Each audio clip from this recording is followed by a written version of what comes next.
이제 사순절이 시작이 됩니다. 사순절이 성경에 있습니까? 없습니까? 사순절. 네. 사순절은 성경에 없어요. 근데 왜 사순절을 지키나? 사순절은 예수님께서 고난을 받으시고 부활하시기까지의 내용을 우리가 생각하면서 예수 그리스도의 고난에 동참하는 의미로 예수님께서 돌아가신 이후에 초대 교회가 형성되고 나서 이제 교회 전통에 의해서 생긴 것이기 때문에 성경에는 없습니다. 그러나 근거는 어때요? 근거는 있다. 그 근거가 누굽니까? 근거가 예수 그리스도잖아요. 예. 예수님이 십자가에 못 박혀 돌아가시기까지 고난 받으신 거, 바로 그것이 근거입니다. 네, 그것을 우리가 기념한다라기보다는 예수님의 고난에 우리가 동참하는 그런 절기라고 보면 되겠어요. 그래서 부활주일 이후에 주일을 뺀 날수가 40일이면 40일, 사수나면은 40일을 의미하고, 그래서 오늘부터 주일을 빼고 부활주일이 4월 9일이니까요. 4월 8일까지 세보세요. 집에 가서 정확하게 40일이 나옵니다. 그래서 40일 동안 우리가 금식하기도 하고, 또 이제 우리 이제 총회에서 이제 공문이 내려왔는데 이제 탄소 금식 해가지고 사순절 기간 동안에 우리가 어쨌든 차를 좀 적게 타고 걸어 다니면서, 또 그리고 한 끼를 이제 금식하는 의미로 이렇게 이제 조금씩 이렇게 준비해가지고 이제 힘들고 어려운 이웃들에게 돕는 그런 일들도 지금 진행하고 있습니다. 어쨌든 우리는 그 일에 동참한다기보다는 여러분들이 그런 일이 있다는 것을 아시고, 오늘부터 무슨 날이 시작된다? 사순절이 시작이 됩니다. 이 사순절은 이제 부활주일 전까지 예수님이 고난 받으시는 종료주일까지 계속해서 진행이 됩니다. 그래서 사순절 기간 동안은 가급적이면은 여러분 오락을 금하시고, 또 예수님께서 십자가에 못 박혀 돌아가신 것을 고난을 생각하면서 우리가 예수 그리스도의 고난에 동참하는 그런 이제 삶이 되기를 원하고, 그래서 복음을 잘 전하고 예수 그리스도의 부활의 증인이 되는 그런 삶이 되어야 되겠다. 그래서 이제 제의 수요일이라고 합니다. 오늘을 제의 수요일이라고도 하는데, 제를 갖다가 이제 뿌린다는 의미인데, 그 제는 어떤 제냐면은 예수님께서 예루살렘 입성을 할 때 이 호산나 호산나면서 무리들이 뭘 깔았습니까? 길바닥에 종려나무 가지를 꺾어서 깔았어요. 그것을 기념해서 종려나무 가지를 이제 태워서 이렇게 뿌리는, 그 제를 뿌리는 그런 이제 전통이 있었어요, 교회에서. 그래서 이제 제의 수요일이다 이렇게 부르기도 합니다. 오늘 우리가 읽었던 내용도 사실은 이제 예수님의 십자가와 아주 밀접한 관련이 있습니다. 예수님의 고난과 21절에 보니까 베드로가 예수님께 물었죠.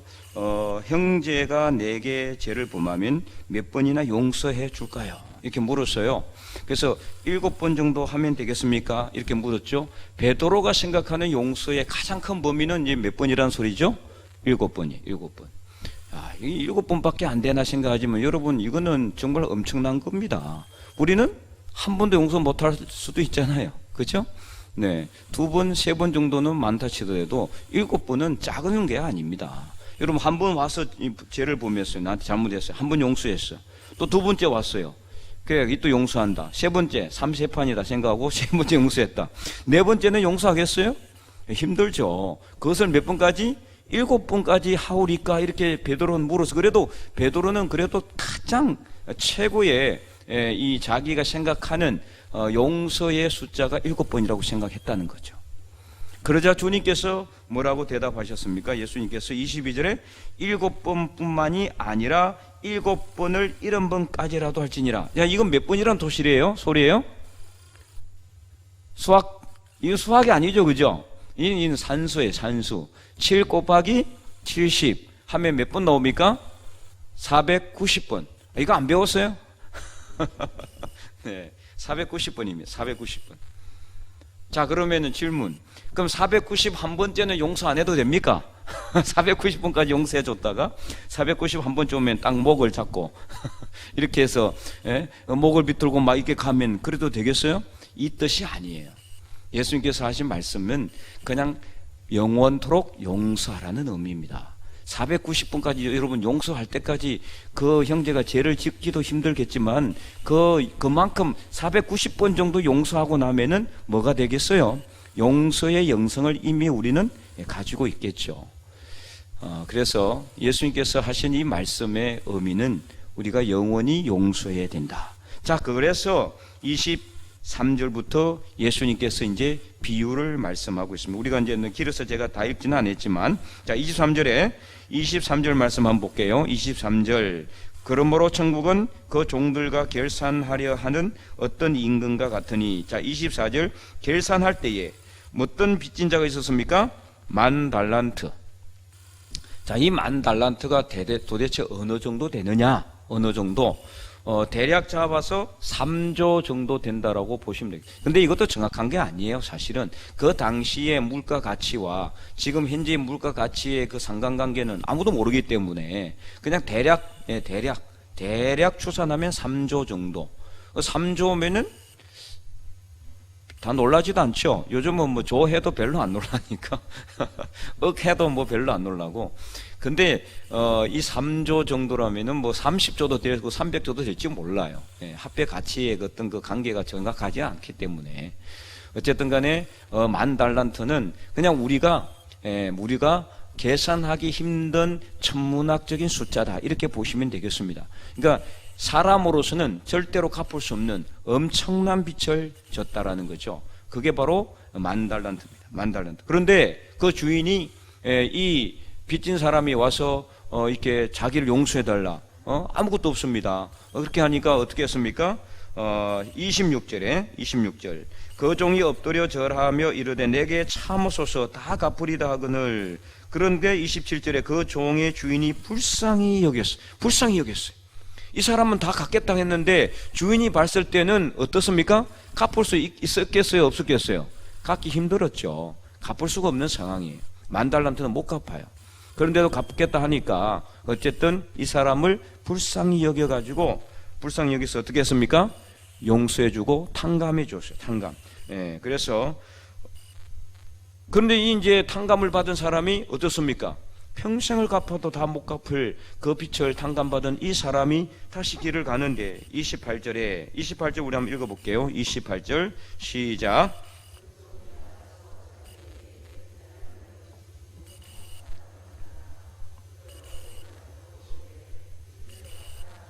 네. 근데 이 사람이 가다가 이제 자기에게 또 빚진 사람을 만난 거예요. 그 사람은 얼마나 빚졌습니까? 100데나리온. 자, 이제 데나리온은 좀 정확하게 계산이 좀 가능합니다. 어쨌든 이 데나리온은 노동자 하루 품삯값이에요. 노동자 하루 품삯값. 지금 만약에 지금 오늘날 이 노동자 하루 품삯값이 만약에 어느 정도 되죠?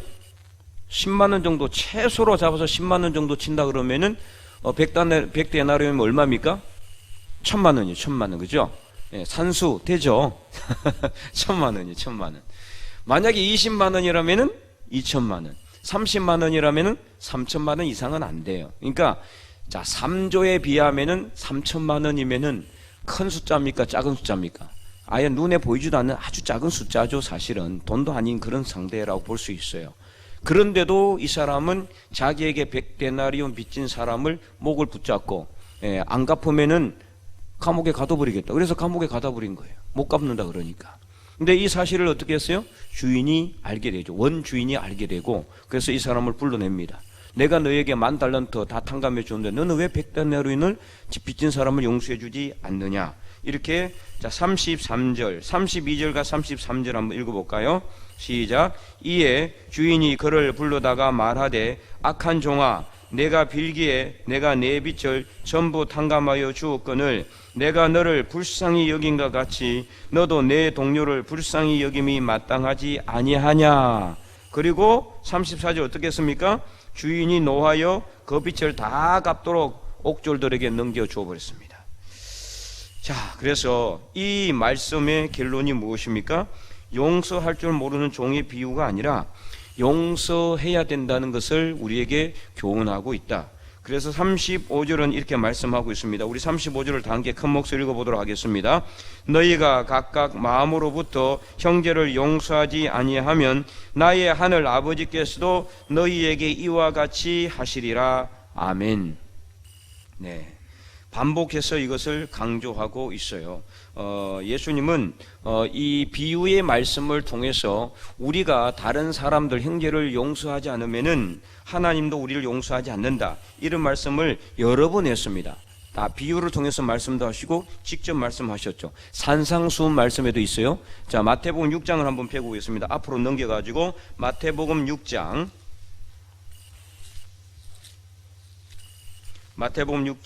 14절 15절 다 펼쳤죠? 한번 읽어보도록 하겠습니다. 너희가 사람의 잘못을 용서하면 너희 하늘 아버지께서도 너희 잘못을 용서하시려니와 너희가 사람의 잘못을 용서하지 아니하면 너희 아버지께서도 너희 잘못을 용서하지 아니하시리라. 아멘. 주 기도문에도 그 용서에 대한 내용이 똑같이 있죠. 그러니까 예수님은 수없이 많이 용서에 대해서 반복해서 강조하고 있어요. 그만큼 용서가 어떻다는 소리입니까? 중요하다는 겁니다. 용서. 그런데 이 용서는 잘못한 사람을 무조건 용서하라는 뜻은 아닙니다. 이것은 우리가 내게 잘못한 사람, 범법한 사람을 무조건 용서하는 것이 아니라 하나님의 사랑으로 용서하는 것을 말하는 거예요. 우리 인간의 힘으로는요 절대 용서할 수 없어요. 그렇잖아요. 뺨을 때리면은 우리는 두 대 때리고 싶죠. 이게 인간의 본성입니다. 안 그래요? 아니요, 나는 목사님, 나는요 뺨 때리면은 너무 기쁩니다, 이런 사람 있습니까? 없어요. 다 웃으시는데, 그렇잖아요. 사람의 본성은, 인간의 본성은 우리가 한 대 맞으면은 어떻습니까? 두 대 때리고 싶죠. 보복하고 싶어요. 그렇잖아요. 그러나 우리 그렇기 때문에 우리 인간의 힘과 능력으로는요 절대로 용서할 수 없어요. 인간의 의지로는 안 되는 거예요. 용서하죠? 그러나 그 용서가 아닙니다. 용서 안 됩니다. 용서해도 자꾸 생각나요. 그건 용서한 게 아니에요.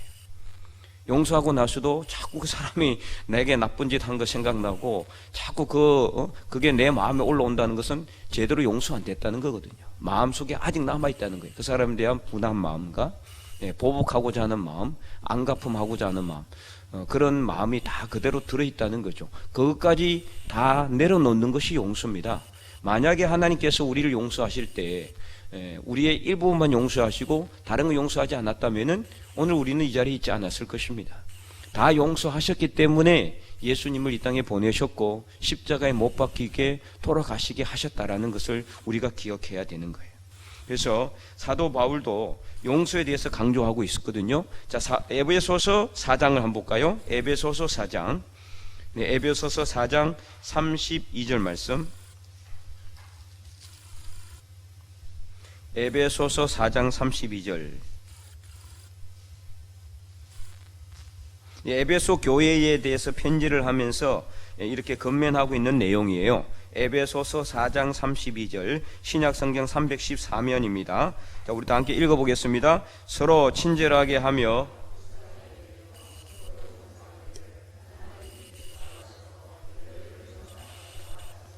아멘. 이렇게 해야 됩니다. 그러니까 이렇게 안 하면 우리가 용서 안 되는 거예요. 그러니까 우리가 어떻게 용서해야 된다? 하나님이 그리스도 예수 안에서 우리를 용서하심 같이 하라는 거예요. 그러니까 어떻게 용서하라는 겁니까? 예수님의 사랑 안에서, 예수 그리스도 안에서 용서하지 않으면 절대 용서가 안 돼요. 그래서 예수님께서 나를 위해서 십자가에 못 박혀 돌아가신 것, 여러분 다 믿으시잖아요. 그죠? 그것을 우리가 생각한다면은 그 예수님의 사랑 안에서 예수 그리스도의 십자가를 붙들고 우리가 용서해야 된다는 거죠. 자, 예수님께서 우리를 용서하셨어요. 우리의 모든 죄와 허물을 다 지고 십자가에 못 박혀 돌아가셨어요.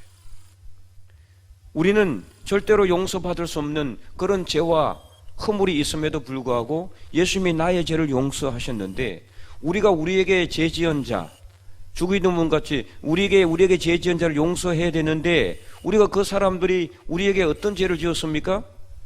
우리에게 죽을 죄를 지었는지 모르지만은 원수와 같은 사람이 있을 수도 있겠지만은 그러나 우리가 하나님 앞에 지은 죄만큼 그 사람들이 우리한테 죄 지은 것은 없을 겁니다.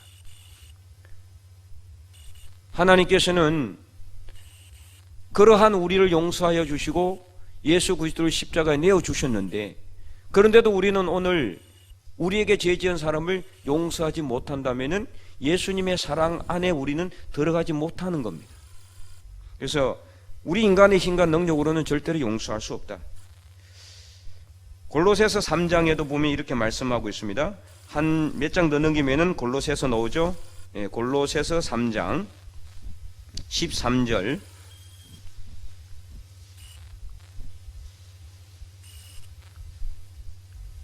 골로새서 3장 13절. 신약 성경 327면입니다. 327면 3장 13절 우리 다 함께 읽어볼까요? 누가 누구에게 불만이 있거든 서로 용납하여 피차 용서하되 주께서 너희를 용서하신 것 같이 너희도 그리하고. 아멘. 그러니까 우리 힘으로 안 된다는 거예요. 그러니까 누구 힘을 빌려야 됩니까? 예수님의 힘을 빌려야 돼요. 우리 힘으로 안 돼. 우리 인간의 능력으로는 절대 용서할 수 없어요. 그래서 우리 예수 그리스도 안에서 하나님께서 우리를 용서하신 것처럼, 그리고 예수 그리스도께서 우리를 위해서 용서하신 그런 용서를 가지고 용서해야 된다는 거예요. 피차 용서하되 주께서 너희를 용서하신 것 같이, 하나님께서 우리를 용서하시고 예수님께서 우리를 용서하신 것 같이 너희도 그리하고, 우리도 용서하라고 권면하고 있는 겁니다. 살다 보면은 이런저런 일로 크고 작은 다툼이 생길 수밖에 없어요. 우리 혼자 살아가지 않잖아요. 사람들과 관계하고 살아가기 때문에 이 사람 저 사람 만나잖아요. 우리 가족 간에도 마찬가지예요. 가족 간에도 형제 자매나 친척 사이에서도 분쟁과 다툼이 일어날 수가 있어요. 그때마다 어떻습니까? 우리가 이런 그 아픔과 우리에게 어떤 미워하는 마음을 쌓아놓으면은요, 그게 나중에 어떻게 됩니까? 우리에게 들어와 우리 안에서 뭐가 되느냐? 우리 마음을, 심령을 상하게 해요. 우리 심령을. 내가 누구를 미워하게 되면은 그걸로 그냥 끝나는 게 아니에요. 끝나는 게 아니라 내 심령이 상하게 된단 말이에요. 심령이. 여러분 잠언 말씀을 한번 읽어보세요. 수없이 그런 말씀이 많이 나와 있어요. 그래서 내 심령이 상하게 되면 어떻습니까? 내가 힘든 거예요. 나만 손해예요. 그 사람 몰라. 그렇잖아요. 내가 미워하는 사람은 그 사람은 내가 그 사람을 미워하는지 안 하는지 몰라요. 나 혼자만 힘든 거죠. 내 심령만 상하고 나만 어려움에 처할 수밖에 없어요. 그래서 우리는 어떻게 해야 됩니까? 우리가 그렇다고 해서 뭐 칼을 들고 그 사람 앞에 나가겠습니까? 그럴 수는 없잖아요. 그리스도인인데 용서해야 되는데 어떻게 용서하라? 내 힘과 능력으로 용서하려고 하면은 내 심령만 상하고 내 마음은 상하고 내 마음은 억울할 뿐이에요. 네, 그래서 너무 힘들 수밖에 없어요. 그러나 하나님께서 우리를 용서하신 것처럼 그렇게 우리가 용서해야 된다는 거예요. 그래서 오늘 본문 다시 한 번 더 돌아오면은 35절에 18장 35절 너희가 각각 마음으로부터 형제를 용서하지 않으면, 이 마음으로 용서해야 된다는 말하고 있잖아요. 입으로 용서하면 소용이 없어요. 마음으로 용서해야 돼요. 마음으로. 그래서 어떤 마음이다? 예수 그리스도께서 우리를 용서하신 것처럼, 주님께서 우리를 용서하신 것처럼 그 마음을 가지고 우리가 다른 형제를 용서해야 된다는 것을 말하고 있다. 그리하면은 하나님도 우리를 용서하신다. 자, 그래서 이 말씀을 우리가 생각하면서, 그렇다면은 우리가 우리 형제를 용서하지 않으면은 하나님이 절대 우리 용서하지 않느냐? 그것은 절대 아닙니다. 그렇다고 해서 하나님께서 우리를 용서하시는 것이 우리가 다른 형제를 용서하는 것이 전제 조건은 아닙니다. 하나님께서 우리를 용서하시는 것은 구원과 관련되어 있죠. 예수님을 믿는 것과 관련되어 있기 때문에 예수님을 믿느냐 안 믿느냐에 따라서 용서하시는 것이지, 형제를 용서하고는 다음 일입니다. 근데 이 말씀은 무엇을 의미하느냐? 이 말씀의 의미는 그만큼 용서하는 것이 어떻다? 중요하다. 다시 말해서 반대로 이야기한다면 이런 말입니다. 우리가 진정으로 회개해서 예수님을 확실하게 믿었고, 그래서 우리가 구원의 확신 가운데 있다면은, 그래서 우리가 주님께서 하나님께서, 예수님께서 우리를 용서하셨다는 분명한 확신 가운데 살아가고 있다면은 어떻게 해야 된다? 용서할 수 있어야 된다는 것을 말하는 거죠. 이건 다른 것도 똑같이 마찬가지예요. 우리가 복음을 전하는 데 있어서 우리가 복음을 전하는 사람, 그 복음을 전하는 사람이라면은 예수 그리스도를 믿는 사람이겠죠. 그럼 예수님을 정확하게 믿고 확실하게 믿고 그 구원의 은혜가 그 사람 삶 속에 넘친다면은 복음을 전해야 됩니까? 안 전해야 됩니까? 안 전할 수가 없는 거예요. 그래서 예수 그리스도를 온전히 믿은 사람이라면, 구원의 확신 가운데 살아가는 사람이라면 복음 전하지 않으면 안 되는 거예요. 복음 전할 수밖에 없다는 거예요. 마찬가지, 우리가 하나님께서 나를 사랑하시고 용서하셨다는 그 용서, 그 나를 용서해 주신 그 구원의 은혜 가운데 내가 살아 있다면은, 내가 그 구원의 은혜 가운데 있다면은 당연히 나에게 죄를 지은 그 사람도 누구든지 뭐 할 수 있다? 용서할 수 있다는 겁니다. 이것을 이야기하고 있는 거예요. 그래서 우리 인간의 힘으로는 절대 불가능합니다. 예수님께서는 오늘 베드로에게 7번만이 아니라 7번을 70번까지 영원히 용서하라고 말씀하셨습니다. 왜요? 마지막 35절 말씀처럼 하나님께서 우리를 용서하신 것처럼 우리도 다른 사람들을 용서할 수 있어야 하기 때문입니다. 예수님께서는 자기를 십자가에 못 박는 사람들을 용서하셨어요. 그래서 아버지, 저들이 하는 것을 알지 못한다고 그들을 위해서 기도했어요. 오늘 우리는 어떻습니까? 오늘 우리는 우리에게 조그만 것 잘못한 사람도 용서하지 못해가지고 그 사람을 내 마음에 딱 담아두고 늘 그 사람을 마음속에 정죄하고, 그래서 내 심령이 상해서 하나님께로 나아가는 길이 쉽지 않는 경우가 얼마나 많습니까? 내 마음이 상하고 문이 닫히면요 말씀도 안 들어와요. 기도해도 기도 안 돼요. 찬송해도 눈물도 안 나고 말씀 읽어도 은혜가 안 되는 거예요. 왜요? 내 마음속에 딱 걸림이 있기 때문에, 그것 때문에 걸림이 돼가지고 계속해서 은혜 받는 길이 막히게 된단 말이에요. 그래서 여러분 용서하시기 바랍니다. 주변에 누구든지 혹시라도 나에게 작은 것이라도 아니면 큰 잘못을 했더라도 원수 같은 사람이 있다 할지라도 나를 용서하신 하나님의 사랑 안에서 나를 용서해 주시고, 그래서 나를 용서해 주시기 위해서 십자가에 못 박혀 돌아가신 그 예수님의 사랑 안에 여러분들이 거하면서 그 사랑의 힘으로 여러분도 주변의 다른 사람들도 용서할 수 있기를 바랍니다. 오늘부터 사순절이 시작이 되는데 예수님께서는 자기에게 십자가에 못 박고 자기를 조롱하고 멸시하고 그리고 비난했던 사람들을 위해서 십자가에 못 박혀 돌아가셨고 그 사람들을 용서해 주셨습니다. 오늘 우리도 용서해 주셨습니다.